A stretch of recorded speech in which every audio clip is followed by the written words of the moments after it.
Welcome to the channel. Thank you everyone for tuning in. Let me introduce you guys to a pair of Seiko killers. Without a shadow of a doubt, when these watches came out, spec for spec, they will destroy Seikos up to, what is it, £1,000 mark, if not more. So in this video, I just want to talk a little bit about both these watches. And anybody watching, you know I'm a Seiko fan. Both watches, incredible specifications, and I don't think there's enough hype about these on the net and on YouTube. I know there's a fair few videos on them individually, but in my hand, I'm lucky enough to have both the NB1041 84E and the 1050 59A, and both are exactly the same in terms of specifications, but they've got two very distinct different looks. Both are trying to do that crossover between sporty and elegant, but the 1041 does it just a bit more, and then the 1050 is just that much sportier. But I'm going to go through all the different elements and features of this watch. And if you didn't know already, I did review this NB1041 because I've had this for a while now, and I actually compared it to the Seiko Saab 33. Because in my mind, even though the Saab came out way before than the Citizen, they do have a lot of striking similarities. And just to summarize my review, the Citizen came very close, but still it's no Seiko Saab 33. And I think one of the main points of this 1041 being a more dressier watch, that I felt that the chapter ring took over that whole dial. If you notice, Seiko's is kind of in the background, quite faint, micro sort of lines. However, the Citizen's one, you can just see in comparison how that kind of sticks out, and it rather overpowers the whole dial aesthetic they got going on. But aside from that, they've got very similar, features. The Dauphine hands, the hour markers, which they're a weird dual baton shape, and so is the Seiko. They've got loom. This one hasn't got loom, sorry, but this has got loom on the end. And the Seiko the Saab 33 is a perfect balance between dress and sports. And then the NB 1050 has slightly different features. I mean, it's got the right style case, if anything. It's got, the simple minute track. The baton markers, I don't mind. I mean, they are finished really well. But then it's got these stick hands. And, I couldn't help but feel, even, in the end of that comparison that I did, that if we combined these two, well, not we, but if Citizen combined these two, gave us this case with those hour markers and those hands, you'd probably have a Seiko Saab 33 smasher. But that's aside, that's not the theme. I'm just going to nostalgia there. So let's talk a little bit about both these watches and what's so significant about them. I think the first thing is they are both discontinued, but you can get, I think, new old stock and stuff like that. You can get some from Japan, and they were retailing around the £400 to £500 mark, if I'm not mistaken. I think this one on my left around 350, and this one around the 4 or 450 mark. But yeah, they do come into the UK occasionally, and because of they're only JDM models, the UK has different prices for these. I don't remember now how much I paid for this, but you'd expect to pay around 350 for this in the UK used, and a similar price for this 1050. However, I bought this at a very good price. So if the guy who I bought this off is watching, thank you very much. I almost snapped it off him straight away. It was for £250 used, and when I tell you used, that's the wrong description. This watch is immaculate. There's not a mark on there. In fact, he went to the bother of tying up all the tags back on this watch. It's got the full links. Everything is very, look at the clasp. That says it all, right? This watch has not been used at all, and everything is still very much immaculate on this watch. So, why do I say these are absolute Seiko killers? Well, the first thing is going to be the specs. At that £400 price mark, they come in with sapphire crystal, and they're coming with 100 meters of water resistance or 200 meters. That part I'm not too fussed about. That's irrelevant for me, but it's about the finishing and the quality level. So for example, on the 1041, we look at the dial, which we already discussed, but looking at the case, you've got this polished bezel, you've got this very smooth kind of polishing, you've got this very smooth and refined brushing on the lug tips. Over on the side of the case, you've got this thin polished bevel, very fine brushing along the side as well. Just so much going on. It feels amazing in hand. Then moving on to the bracelet, just look at the quality of that bracelet. For a £400 mark Citizen versus your £400 Seiko, they don't come close. Like I said, these would compete with Seikos at the price point of £1,000 and above, and I'll continue to explain why. But the bracelet on this one, polished centers, and then the brushing, the chamfered edges, which also been brushed. It is a stunning watch to look at. You've also got these dual pins on the links, just to give you really good security on those links. Milled clasp as standard. although it still does the 2 micro adjustment mistake that Seiko did. Polished bevel edges. It's just a much more premium feeling watch. As I said, Seikos at this price point do not compete. It's only the Seikos later on that are quite new now that you have to spend well over £1,000 for to even get a high beat movement, and which is where this Citizen and this Citizen excels. So still talking about finishing on this 1050.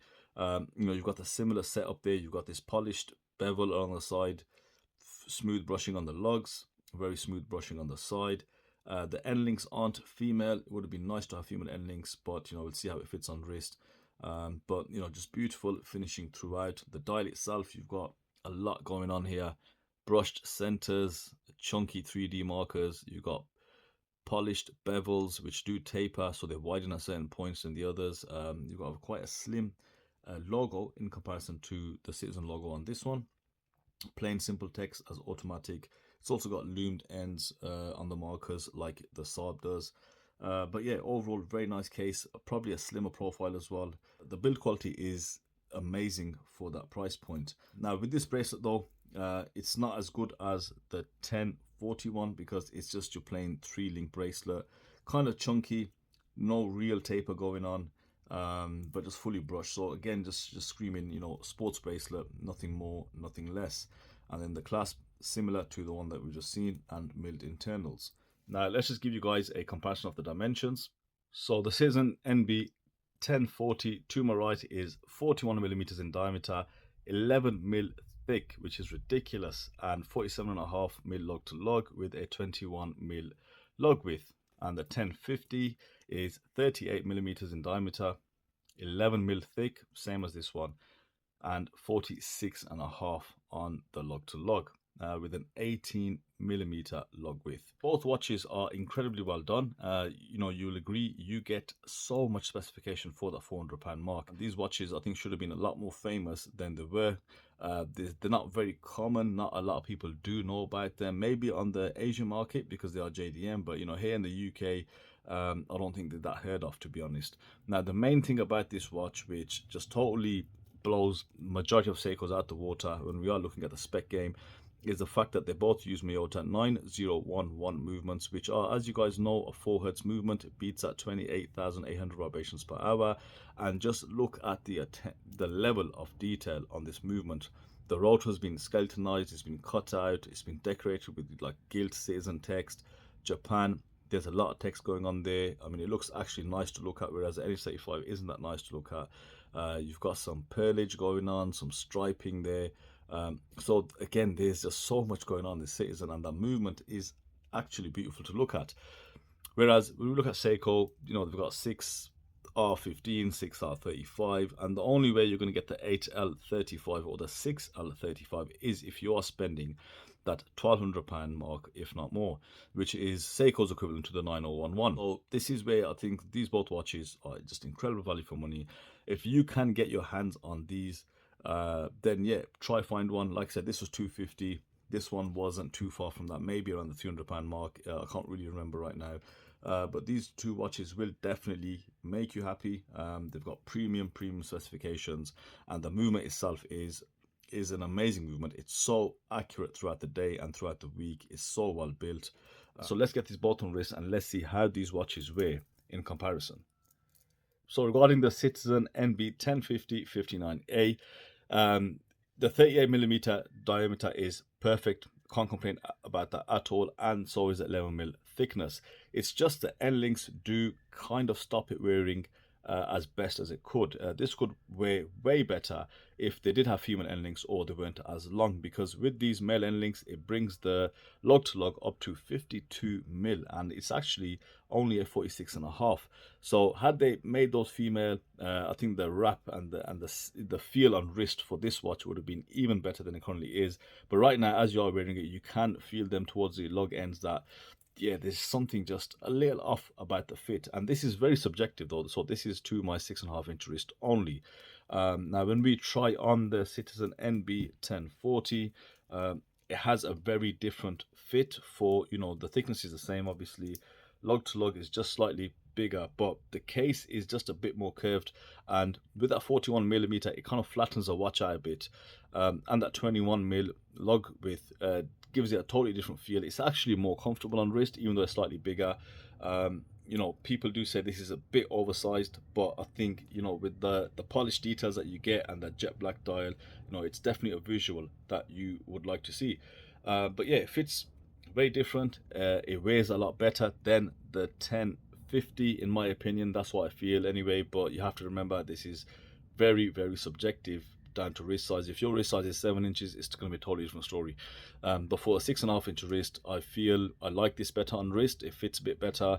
The bracelet is just of a more premium quality, in my opinion, but specs wise, they're more or less exactly the same.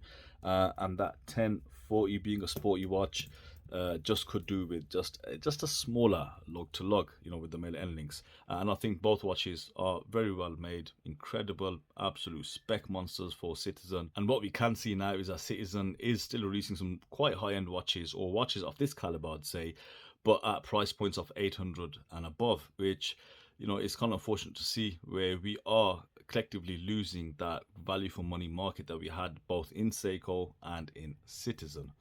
So that's it from me today, guys. I hope you enjoyed that review. Let me know your thoughts, feelings, you know, in your comments about both watches.